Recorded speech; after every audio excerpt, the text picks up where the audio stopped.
And we starting. Thank you so much for first of all, thank you for saying yes. And I have to be a fine girl for a minute because I am a massive fan of your work as both a communication person, but also your work around specifically focusing on African women and their sexual adventures. That's what I'll call it. I think adventure is the best word. And I was really excited. And I actually, so it's interesting. When I reached out to you, I was like, she's probably going to say no because she's busy and she has so many things going on.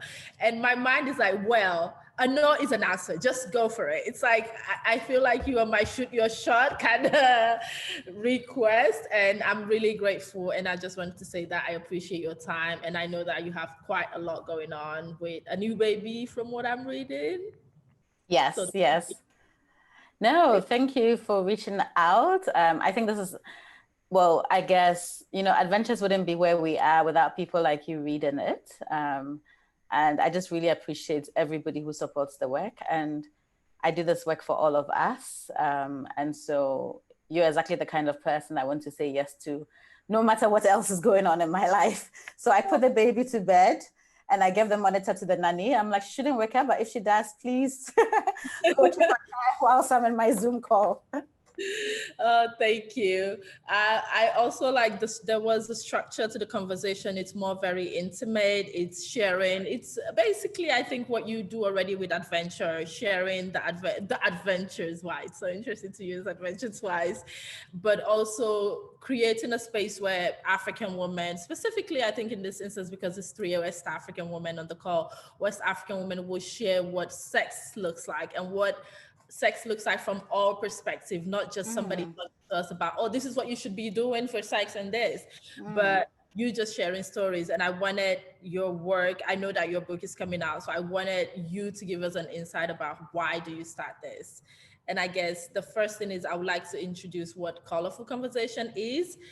It is a series of interview I'm doing with African women, women of African heritage, whether they are here on the continent or in the diaspora, to document our livelihood. Because I think a lot of time people ask us about our work and not who we are, not how do we live and what is our lifestyle like, and just like how do we enjoy being here present in this moment. And I feel like to see someone's humanity fully, you need to talk to them about what they do, but also who they are and what gives them joy, what wakes them up in the morning, and why do they do what they do, instead of like, oh, we work, which is good, but it doesn't define you 100%.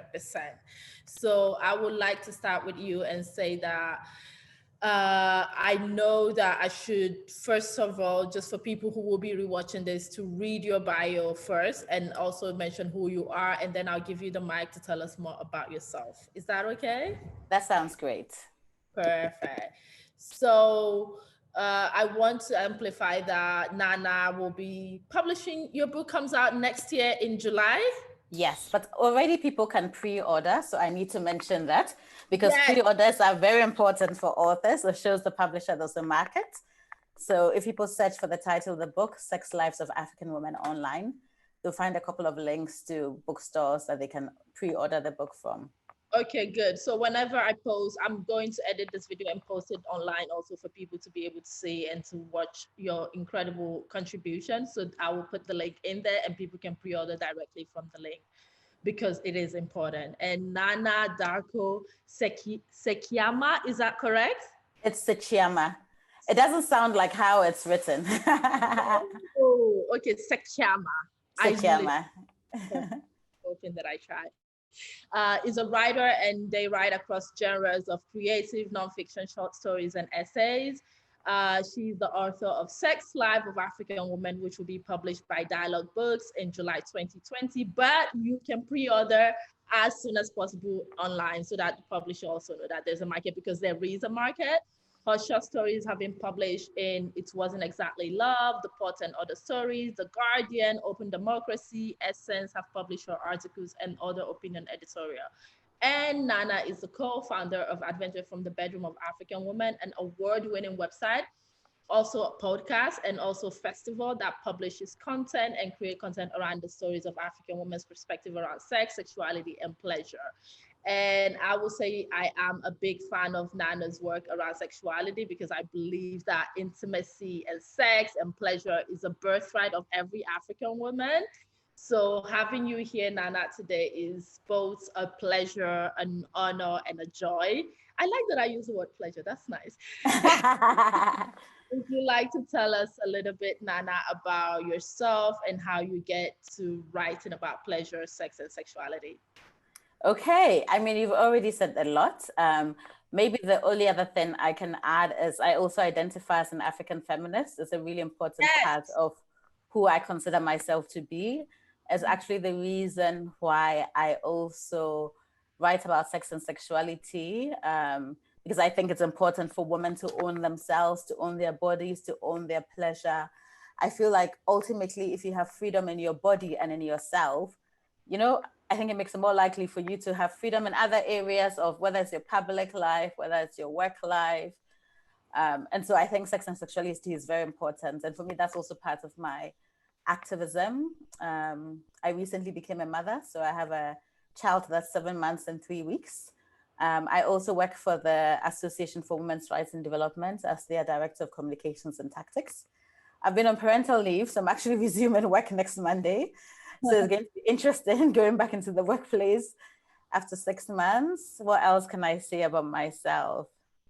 I guess, I mean, that's me. You were asking how I began this work. Yes, how did you begin this journey? You said you're an African feminist, I guess. How did you get here? What triggers your feminism and to write about sex? Yes. Okay. So in terms of what triggered my feminism, I think like a lot of feminists, I recognized when I started to identify as a feminist and I thought of what feminism means to me in my own life, I recognized that I had always been a feminist. I just did not have that language, right? So as a child, for example, my mom would call me like, come and help me in the kitchen.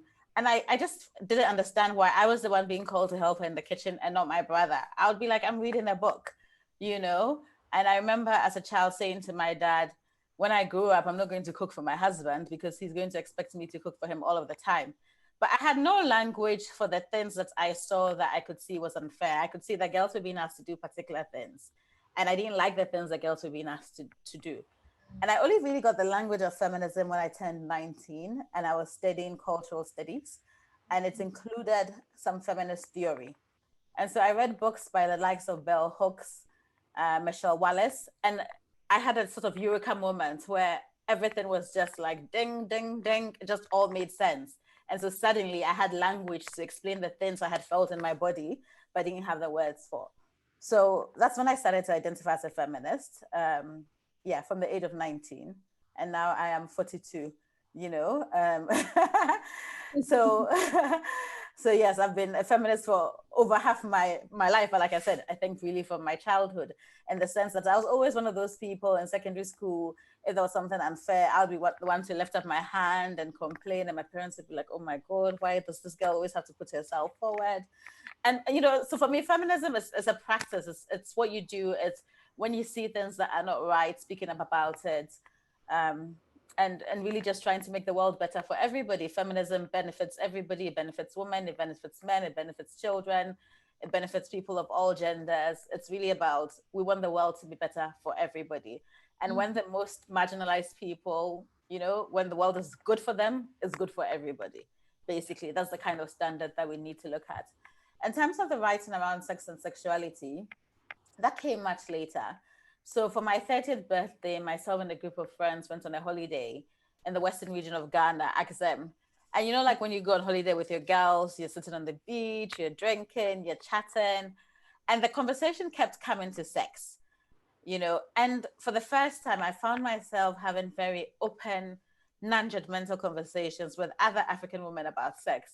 And again, I had a moment where I was like, oh my God, why has it taken me so long to be able to speak with other women where you don't feel like the women are judging you, you don't feel like they're like, oh, she's into that, oh, she did that. You know, I felt completely free.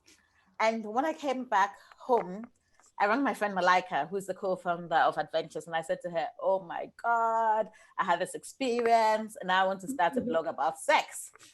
And Malika and she was the one friend with whom I could always share intimacies, right? and I could always tell her about people I liked. And we used to do that even when we were living in different countries. We would write each other really long letters, telling each other everything that's going on in our lives. And when I told her, she was like, oh my God, I've been thinking of writing a book called Adventures from the Bedrooms of African Women. And then I said to her, you know what, let's write the blog together and later on turn it into a book. And that's how we started Adventures from the Bedrooms of African Women.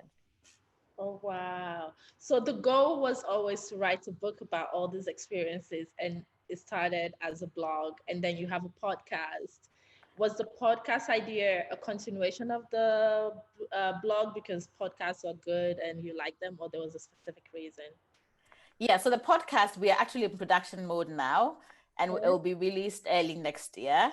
So yes, and it's dealing with the very same subjects of sex, sexuality, pleasure. I love podcasts. I feel like for me, it's like the next platform where we should all be, right? It's very easy to be listening to conversations in your ear as you're cooking, as you're cleaning, as you're just chilling. And I feel like it's another way to get the message out there. And so we're actually working with Afro Queer Studios. I don't know if you've heard of the Afro Queer podcast. They're one of my favorite podcasts. Yes. I similarly, I love podcasts. I think that they're just the best way to go forward, sharing information. Exactly. So the folks behind the Afro Queer podcast, basically, they're producing our podcast with us. So we're working in partnership with them. So that's very exciting. So look out for that next year. But then last year, we held the first Adventures Live Festival. It was in November last year. We've currently been running a virtual festival. And then from the 14th to 15th of November, we'll hold another live festival, this time at Terra Alta. So for those who are watching this and who are in Ghana or who would like to come to Ghana, you're invited. It's a free festival. That's how those other events, are happening. What was the first reaction of people last year, or generally when you wanted to do a festival around sexuality of African women, like in Ghana? I'm wondering, like, what was the reaction of people? Like, oh, why would you do that? Why do you want to do that? What was the reaction? I mean, I think it's mixed, but mainly positive in the sense that, because I have been facilitating these conversations around sex and sexualities for a while, people associate me with that. They're used to that. And I've always had conversations, even in physical spaces. So people think of Adventures as an online platform, which it is. But then also, whenever I'm invited to a literary festival, wherever possible, we'll convene an Adventures panel as well. Even when I travel to other countries, a lot of women will host me in their homes, invite other women, and we have conversations about sex and sexualities. So in a sense, we've been having these physical events for a while, but it was always, in a sense, one panel as part of somebody's larger event. And so then we thought, actually, why don't we just have a festival where everything is about sex, right? It shouldn't just be this one conversation. The whole day is devoted to sex. And this year, actually, we're going to have 2 whole days devoted to sex because we wanted to be, in a sense, be able to allow for social distancing, right? And not like cram everything into one day. So that's the reason why this year we decided to do 2 days. And congratulations. Thank you. Thank you so much. That's amazing. So as a reader, I guess this is my fine girl coming out. I really love the idea that in the on the website you did selections. So there are like special subjects, and like there's like lesbian stories, queer stories, how to get orgasms. It's just very. Was this like the idea from the beginning because you're trying to be inclusive with different kind of sexualities, or you just like, how did this happen? I guess is the question. It's a simple question. It's a great question. The categories came later. So when we started, we didn't really have a plan, to be honest. We just started blogging.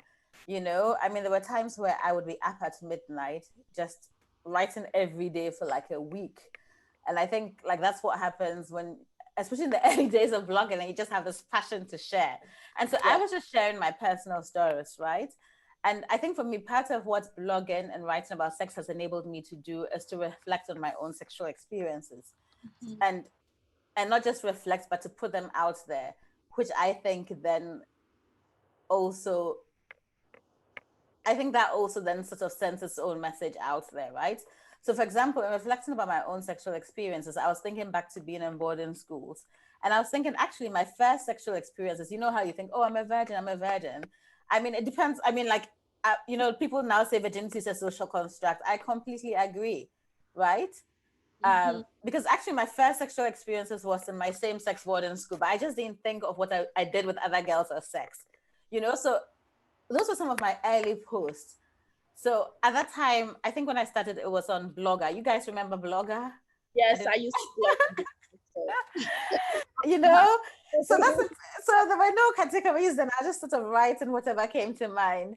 And then also we started to encourage other people to write, and then eventually we were like, okay, let's create categories so when people come on the site, they can, you know, pick whether they want to read nonfiction, whether they want to read something about, you know, heterosexual relationships, whether they want to read something about lesbian relationships. So I would say that it is now that in anything I do, maybe I will be more consciously and explicitly thinking about the diversity of sexualities. But before, I was just kind of doing it instinctively. Oh, that's beautiful to actually read that it wasn't a plan. It just happened instinctively to be so inclusive and also so just diverse. And I guess I'm just going to move to the sexy subject now, since we've talked about the structures of things. I was reading your dating experience in Ghana, and as someone who's had some fun in Accra, and I was just like thinking about what is Lakota, because I don't know what that is. I didn't know what it is until I read this story on this sex blogger's website. And I think her website is Amos Diaries, or that's her Twitter handle, Amos Diaries, Okay. right? So I read her story and I was like, and there was a site called Locanto, which I had never heard about. And I was like, oh, I'm going to register. And so I registered, you know, and it was interesting to me because they were asking like you to pick a number of hashtags. And I just kind of thought, oh, it will use your hashtag to somehow match you to people who have similar hashtags. I didn't realize they were literally going to overlay the hashtags on your face, you know? And I had picked things like threesome. I can't remember. The threesome sticks in my head, right? Or something I'm interested in. And then your profile goes up and it has threesome on your face. And I was just like, interested. I didn't know you were going to broadcast this to the world, but anyway, whatever. You know, let me own my truth. Exactly. They're like, this is what you wanted. I know.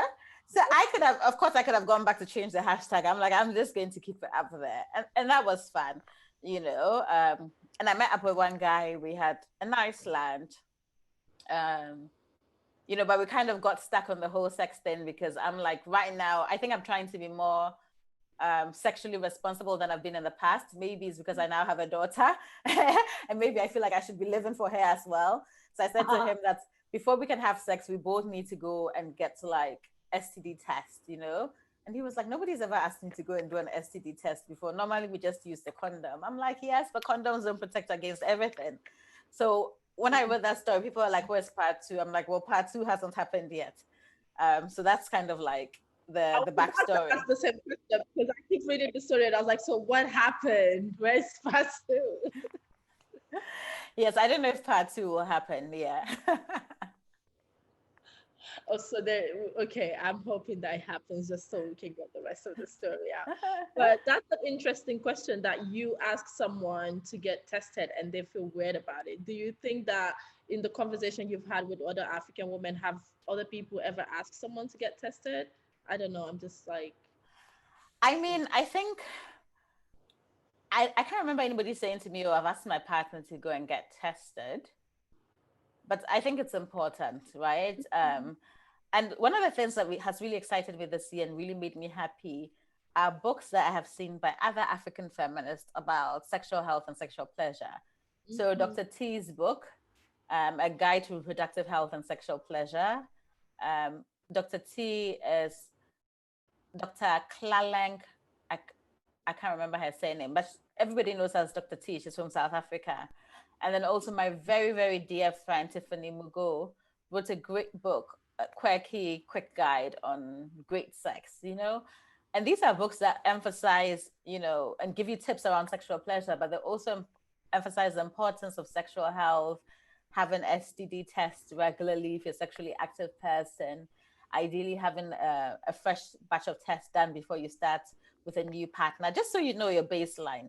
It doesn't mean that if you know somebody has an STD, you're not going to have sex with them. It means you can be educated around how you have sex with them, right? Anybody can have an STD. I think that part of what we also need to lose is the stigma of STDs. And I think that's part of the reason why people don't want to get tested. They're scared to know if they have something. And then it's like, oh my God, if I know I have something, then what? You know? And I think that's what we have to get away from. And we kind of have to normalize this.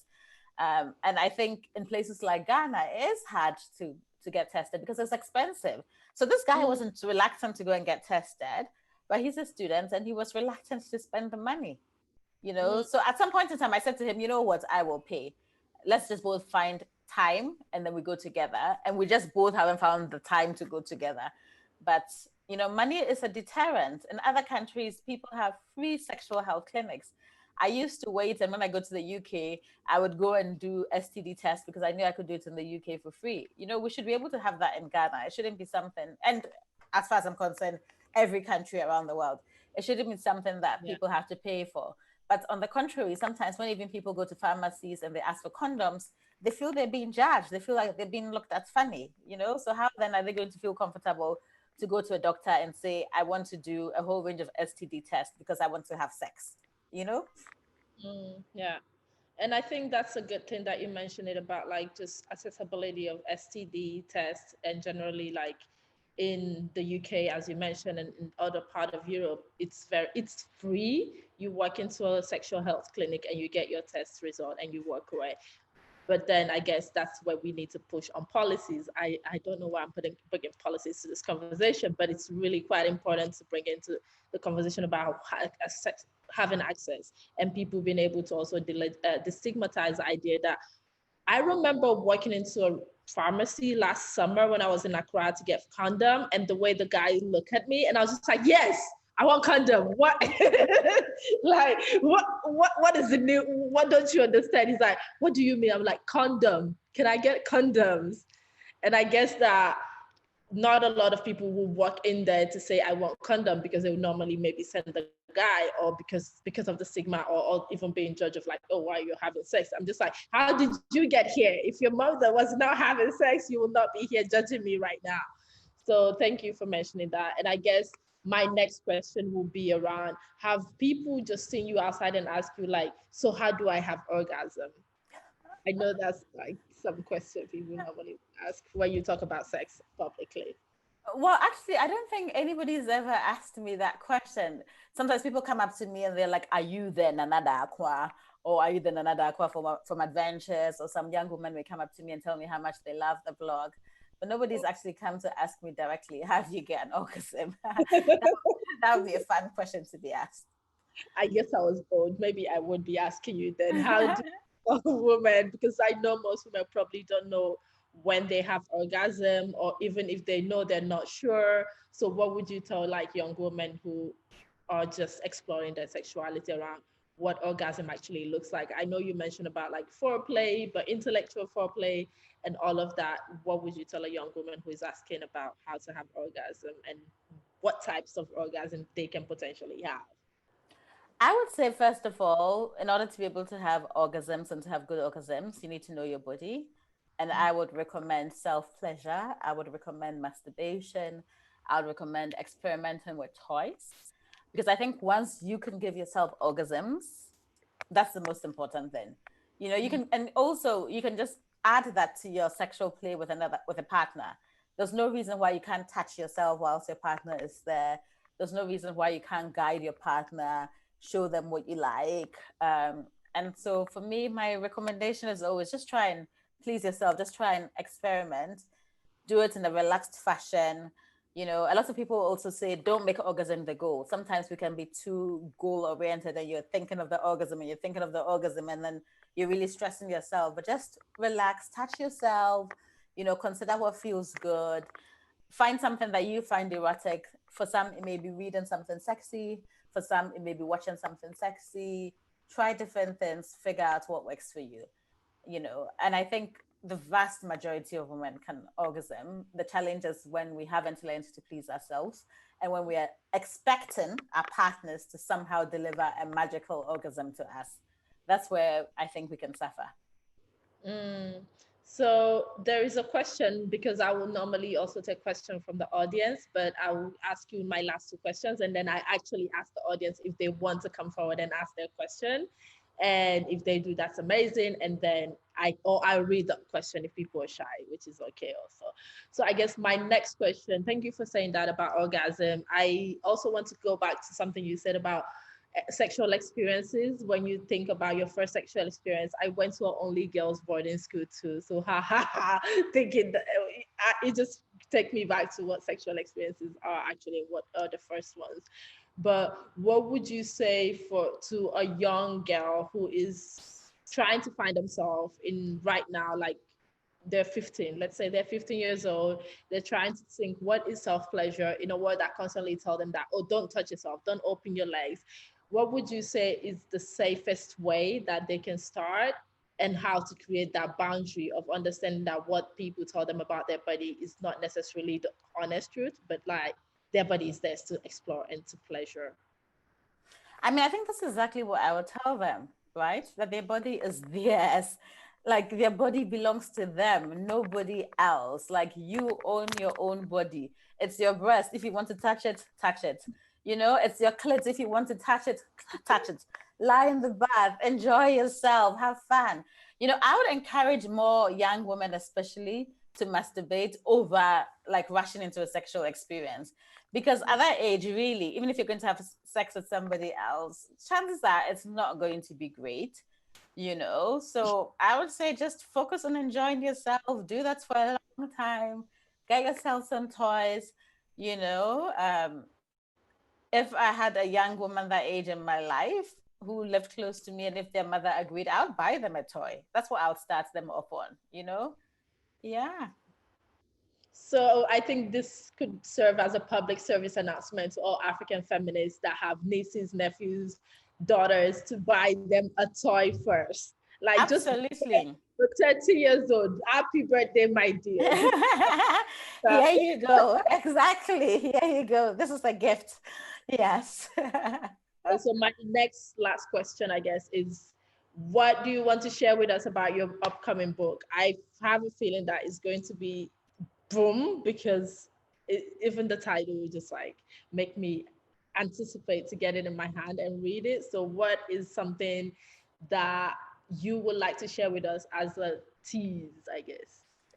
I would say the book is for every African and Black woman who wants to know how to live her best sex life. Hey. Yes, it's for, because, you know, I interviewed over 30 women about the experiences of sex, sexuality, and pleasure.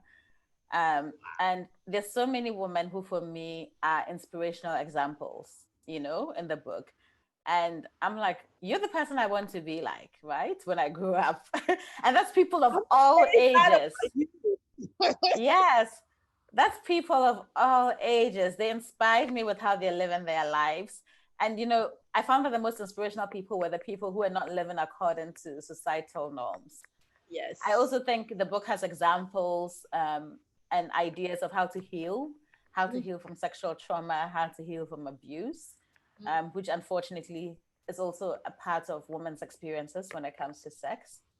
And there are lots of women who speak about their journey, right? The journey to discover themselves, the journey to like own their bodies. So it feels to me very much like a book where there are lots of stories that will, in a sense, appeal to many parts of the person, you know, of any individual. So yeah, I hope all my sisters, all my friends, all my aunties, everybody out there, you all go and buy the book. And not just for yourself, buy for your friends, for your nieces, for your cousin, your daughters, your cousin, your mother. Yes, I like that you said your mother. Oh my yes. God. Yes. Some of You our know? mothers to rediscover their own sexuality. Exactly. Yeah, it might lead to some very interesting mother-daughter conversations. Sometimes we don't know the lives our mothers have led, right? You know, they may have been quite wild in their youth and now, you know, they're in a different age. So sometimes you want to inspire them to be able to open up to you and share some of their good old days with you. Yes, share the good old days. That is true. Salem has a question, and Salem, if you want to come forward and ask your question, that will be fine. You can just unmute your mic. Okay, there we go. Hey Nana, Anadiola, I am fangirling a little bit because I have loved adventures for a really long time. I think I like stumbled on the blog when I was 16 or 17.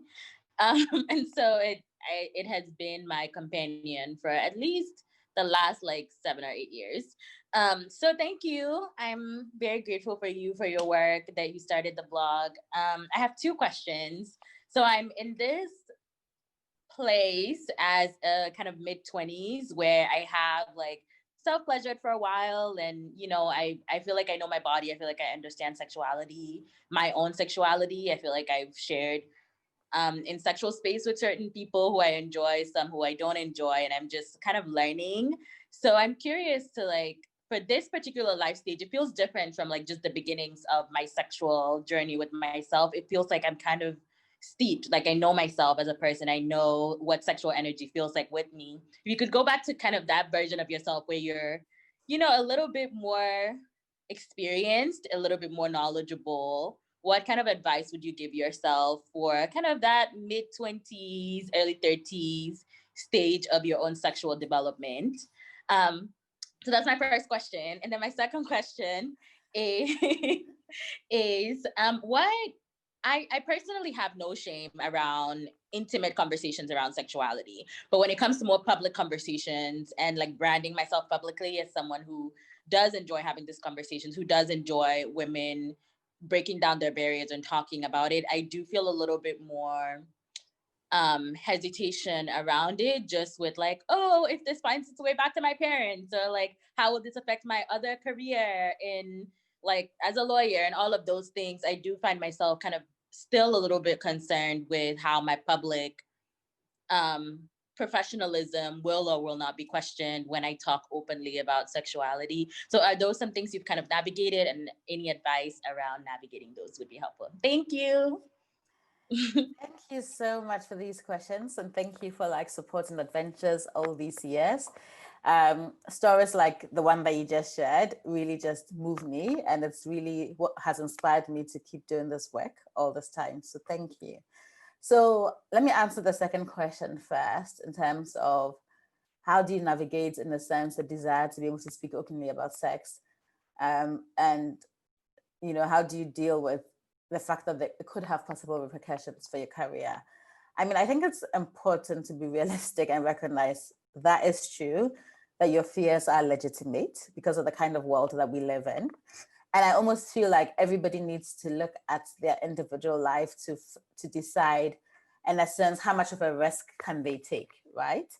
I'm quite lucky in the job that I do. I've worked for feminist organizations since like my late 20s.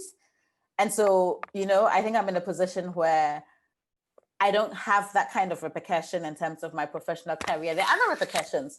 So, for example, I used to want to go into politics. I've killed that dream. I'm just like, oh my God, like I've put all my skeletons out there. I don't plan to run for public office anymore. Can you just imagine what the sort of parliamentarian hearing would be like? I'm like, no, I'm not going to put myself through that.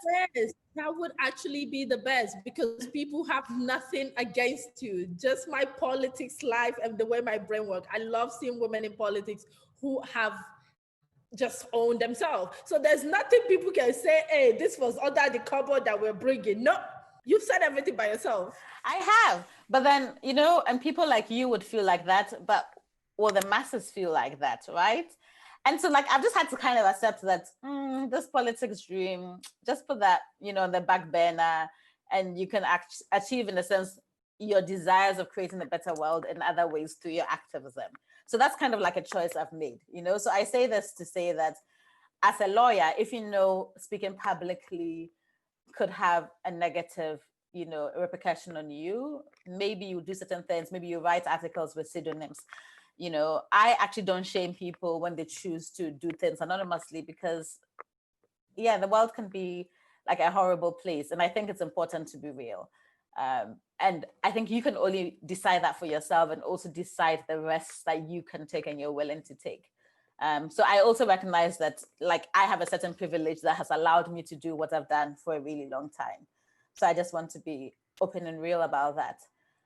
Yeah. And in terms of what I would say to my 25-year-old self about sex, that's also a super interesting question to me, because as you were asking the question, what I was thinking was, actually now in my 40s, I feel like I am now like at a stage where I can even have better sex than when I was 25. So I think what I'd rather say is, know that your best years are yet to come. You're only going to become more and more confident in yourself. Sex is going to become even better. All I'll say now is experiment, have fun. Don't be scared to ask for what you desire from your partner. Don't feel like you need to stick to a societal model of what, your sexual relationship should be like. Figure it out for yourself.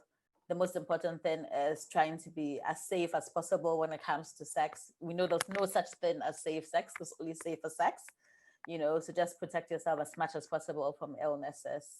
But have fun, experiment, laugh, like I say laugh because we shouldn't also make sex a serious thing that now it feels like a job. It should be fun and it should be lighthearted. Don't be scared to leave partners with whom you're not having a great time. Feel free to break up with somebody. Feel free to end a marriage. Feel free to move on. Yeah. Thank you. I love that. Free to move on. If it's not fun, Thank just you. say bye. Thank you so much. You're so welcome. And I love your Instagram, by the way. Thank you. Thank you. So nice. So Peju also has a question, and Peju, do you want to come on? You can turn on your mic, and if you want, you can also write the question and I can read it. Hey everyone, hey Nana, hey Adrian. Thank you so much for this really insightful conversation. Sorry I'm not on camera today. I've had a very rough day and I don't look great right now. But yeah, thank you so much for this conversation. It's been really insightful and I'm really glad to have discovered your work. I suppose I kind of had a question that was similar to Salem, but maybe I'm thinking of it slightly different now, just in the sense that I think for a lot of us, like, you mentioned earlier on that there is often a stigma of talking about sex or, STDs and a lot of that type of stuff. And I think a lot of that comes from our parents and kind of even being able to have those conversations with our friends. Which we should do, but a lot of us feel very coy about it, or that it should be a very private thing and not something to be spoken about in public. And I suppose I was just thinking about, all the different platforms that you're working on to have these varied conversations. I suppose, I then, my mind then drifted to film, and media. And I think for a lot of us, especially in the diaspora, whenever we're watching, African film, especially like, Nollywood, for example, the portrayal of, African women who love sex is that they're runs girls or sure, all of those type of things. So I suppose, I may be wondering potentially, how we move beyond, those stereotypes that, of, women who enjoy having sex as being, prostitutes, but also if you have any recommendations of African cinema or film that really show the enjoyment of sex, but without this stigma of being overly promiscuous as such. So yeah, that's my question. Peju, that's a really great question. And I'm really also pleased to share that we've actually sold film rights to a Nigerian American filmmaker, Nosa Garrick. So she's going to be working on an episodic series. about, like inspired by stories from the blog, basically. So yeah, and obviously it takes a long time to put together a series and to create film, but that's one that we want to do the kind of thing that Adventures does, right? To show African women as we are in our various realities, and not to portray us in like stereotypical ways. So watch out for that. This is amazing. Congratulations, but also thank you for putting such a body of work into the universe. Thank you. This is just amazing. Thank you so much. But in terms of African films that portray women positively when it comes to sex, I'm a bit stumped, but I think I'm stumped only because I'm not as much into films, you know what I mean? So I don't think I have watched enough or anything that's really coming to my mind right now. The things that come into my mind are the sort of global series like Sex Education, which I really loved. And there was the South African one. I don't know if any of you remember. It reminded me of Sex Education. I can't remember. It was on Netflix and I watched it and I loved it. I think Blood and Water. Yes. Blood and Water. Yes. That I really loved, actually. So if it was an African show that I would recommend, I thought that was excellent. And then there was excellent there. Yeah. And there was a Nigerian film I watched, a Nollywood film, where all the women were around the age of 50. And I actually feel it was called 50. I don't know if anybody's seen it. Yes, it was 50. 50, yes. The series and the movie. Yes. That was good as well, wasn't it? Yes. Yeah, I thought that was good as well. Yeah. I like the fact that they had that older woman with a younger lover and she had no shame around it, right? I was like, oh yeah, that's me in future. Yeah, but actually, I think, it'll be great for, maybe we can sort of crowdsource that kind of list, so maybe Adiola, when you promote this, you can do a sort of tweet asking people to share recommendations of African films that portray women's sexualities in like really diverse ways. Because sometimes, to be honest, these stories exist. It's just that we don't have access to the platforms that we need to have access to, right? So then our stories, we don't always know about our own stories. So yeah, I think it'll be good to do that, and let's see what people recommend. Yes, definitely going to ask people that, and hopefully we come up with a big Excel sheet or Google sheet where there are documentation of films. That would be nice. Thank you, Kweju, for that question, and thank you. I would love that. Please make sure that this list exists. I will create a Google sheet, and once I send the tweet out, I'll be dropping the names and the links. Just very good. The Yoruba Ikweju just jumped out. She's like, make sure. So thank you so much. I really appreciate tonight the questions. Thank you for the questions, and also thank you for your time. And I know that we've taken a lot of your time, so I'm gonna go into the next section of the conversation. It's called Colorful Ending. Sadly, it means that this is the end, but it also means that I'll put you on the spotlight. So I'm using this Yoruba way of praise. So in Yoruba, when you do something, whatever you do, if your grandmother feels very good about it, she'll call you out and then start praising you and praying, and then you start crying. Or if it's a wedding, they say you start spraying money because the person is praising you so much that your head is like ateke, because you're like, oh wow, this is all me.